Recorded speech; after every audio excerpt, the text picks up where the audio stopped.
Hello out there everybody, welcome back to another AOG Lifestyle video. Today's video is going to be all about anger. We're going to talk a little bit about why anger is so dangerous. We're going to talk a little bit about how to deal with anger, or at least how I deal with anger. I know people have different ways of dealing with things, but sometimes tips from other people on how they deal with stuff can help. So we're going to talk a little bit about that, and I hope you enjoy this video. If you do, just leave a like, comment on the video, maybe subscribe to the channel, and share the videos just so we can reach more people. But let's go ahead and jump into the video.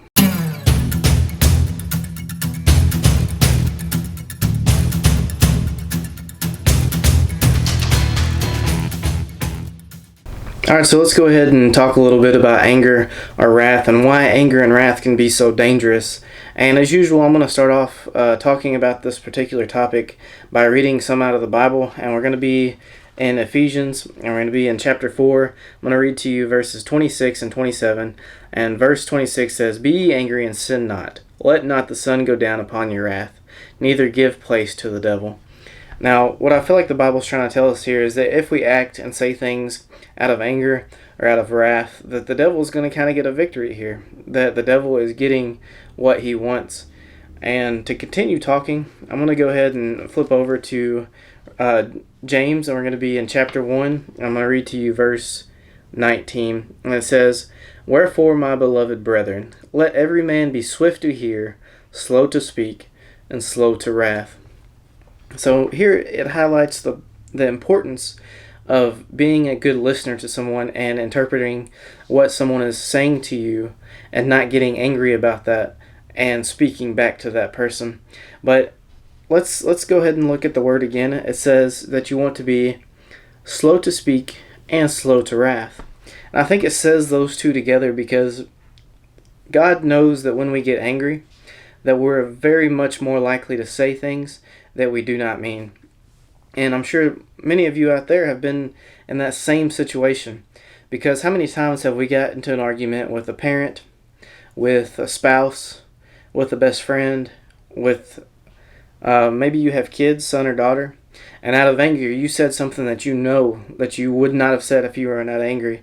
And you know, God knew that whenever he was writing or having people write the Bible, because he knew that we needed guidance and we needed to understand anger and why it was important not to speak out of anger. And when we speak out of anger, we let the devil get a win. It's never good, because when we speak out of anger, it's going to do things like blow up relationships, blow up marriages, might make your kids despise you a little bit. They may not want to be around you as much, because if you're angry all the time, you're saying hurtful things. You're doing things that you wouldn't be doing if you weren't angry. And it's not that you're not going to get angry. It's that when you're slow to anger and when you understand how to deal with anger, you manage those things better, and you're better able to understand what you're feeling and give an appropriate response in an appropriate time. And I'm going to read out of Proverbs because it really says the importance of being slow to wrath. And we're going to be in Proverbs 14, and it's going to be chapter 14 and verse 29. And I'm going to go ahead and read that for you. It says, "He that is slow to wrath is of great understanding, but he that is hasty of spirit exalteth folly." Now it says that if we're slow to wrath, we are basically a smart person. We have great understanding. But if we're quick to respond, we're foolish. We have folly, is exactly what it says. So if we are slow to wrath and we understand that what we're dealing with, we are of great understanding.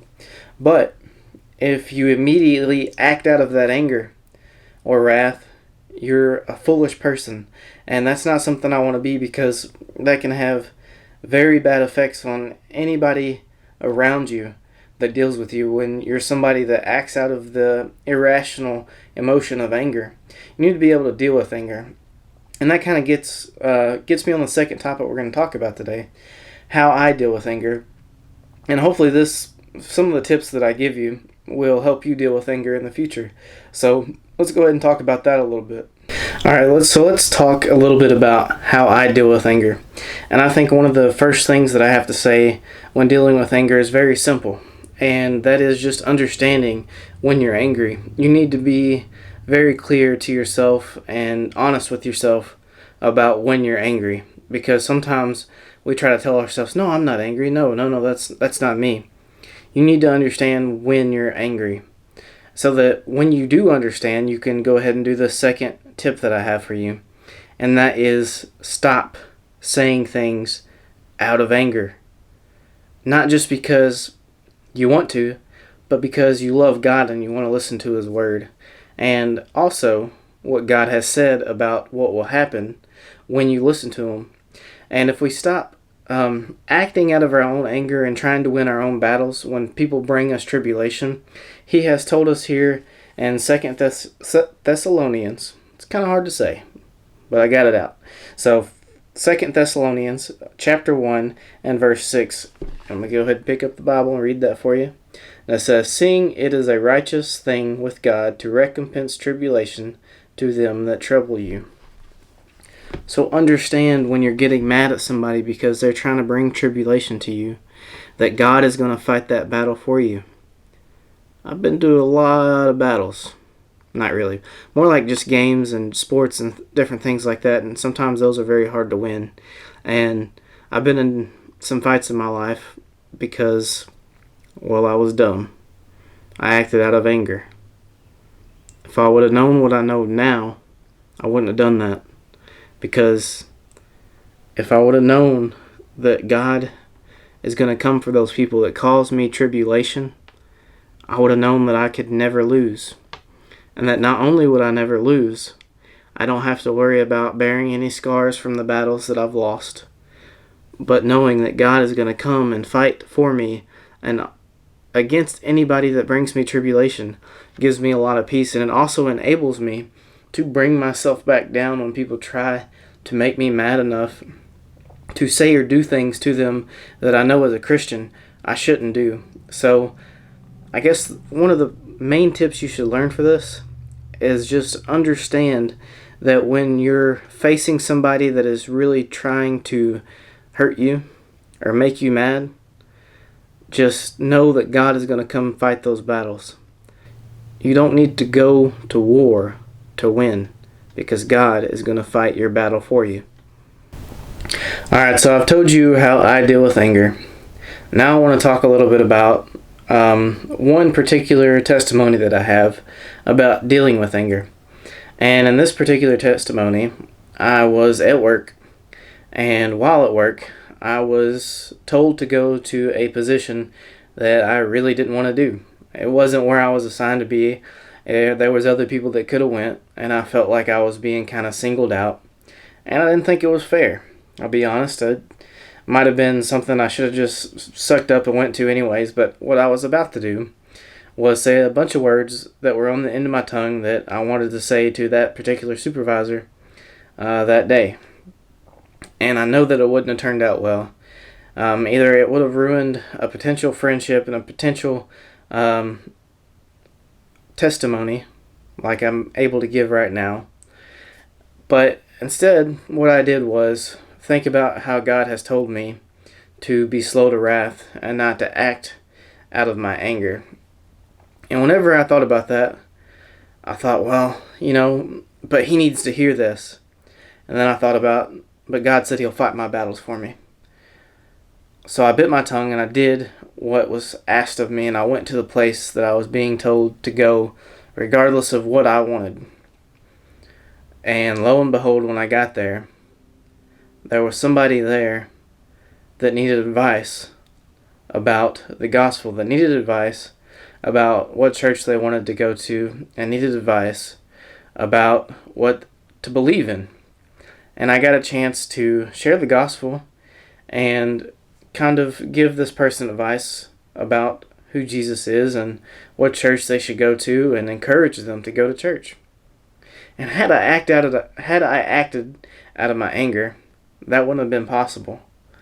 And I knew that when I thought back to that moment where I really wanted to say those things, it was because I listened to God that I got to share this with that person. And, from that day on, it has been increasingly easier to control my anger because I know that God is calling me to do so, and that I am called to bring peace about this world and not wrath, and I'm not called to bring about these conflicts between me and other people, because that just ruins any opportunity I have of sharing the gospel to these people in the future. And I don't want to be the reason that somebody doesn't make it to heaven because I've ruined my potential to share the gospel with them. Alright, so that's all I have for you today. I hope you learned a little bit today about what the Bible has to say about anger. I also hope that those tips that I gave you might help you deal with your anger in the future. Maybe you struggle with this. I don't know. I know there's times that I still struggle with it. It's really hard to just kind of bite the bullet sometimes and let it seem like somebody's winning on the surface. But please understand that when we obey God and being slow to wrath and not acting out of anger, that He comes to fight our battles for us.